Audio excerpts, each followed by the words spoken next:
Well, the Mobile World Congress is taking place right now in Barcelona, featuring everything from bendable smartphones to revolutionary smart glasses. All across it, as always, is the tech expert and EFTM editor Trevor Long, who is right there for us. So are we all going to be wearing these smart glasses in the future? Trev, good evening, by the way, your time. Good evening, good morning, Pete. It's look, I actually do think so. I looked at these tonight. They were only announced just a few hours ago from Oppo, and they look like normal glasses in many ways. They're only 50 grams. They're not heavy. They're not big, bulky things, but they project in front of your eyes information from your smartphone. It might be notifications. It might be navigation.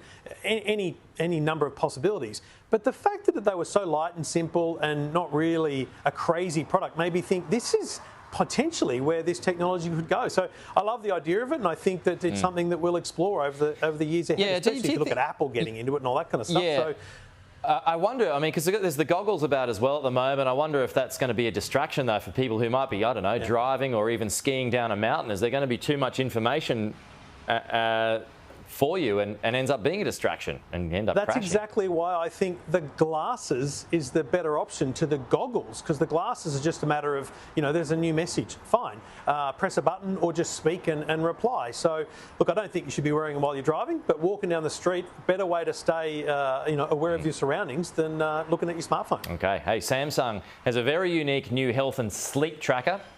It's a ring. You've got these Oura rings. I actually had one of these before, but I actually found that there was too much data. I was getting obsessed with the sleep data, and I had to give it a rest. So is this an extension of that? Yeah, look, it is. This is Samsung's entry into that super wearable. So obviously we've got smartwatches, we've got phones to do this tracking. But I think what they've discovered is the smartwatches, people aren't wearing them to bed. I don't want to wear a watch to bed, but sleep information is actually one of the most powerful things that you can get in terms of your well-being daily, let alone on an ongoing basis. So this thing has apparently a 7-day battery life, and monitoring your sleep is one of the great things it can do. So a really innovative product from Samsung. I believe, speaking to Samsung, that it will come to Australia much later in the year, but it's a brand new product category, and that's the Samsung Galaxy Ring. Okay, now let's go to smartphones. We've just played some pictures of it bending around your wrist. Why would you want a bendable smartphone, Trev? I don't know, Pete. I'm not going to lie to you. I don't know why he'd want this. And doing that action there, bending it, was the most mind-blowing thing I've ever done, because it felt like I was breaking it, but I wasn't. The idea here is to show that this form factor is basically open-ended.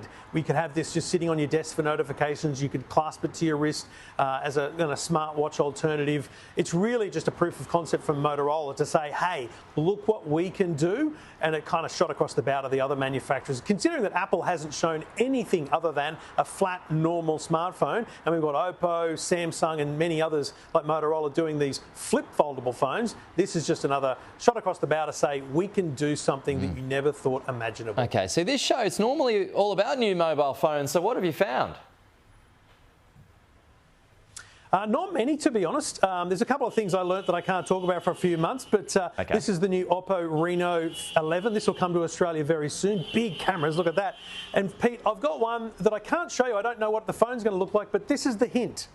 Okay? Barbie is going to have a phone. So in July, the company that currently makes the Nokia phones, is going to bring out a Barbie smartphone. Now, it might not be a smartphone, probably just be a basic flip phone, but that'll come out in July. I can say that the Minister for Communications, Michelle Rowland, is here.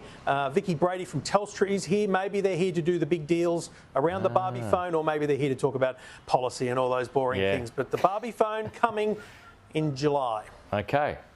All right. Capitalising on the success of the film. I might give that a steer, but I look forward to seeing others with it. Trev?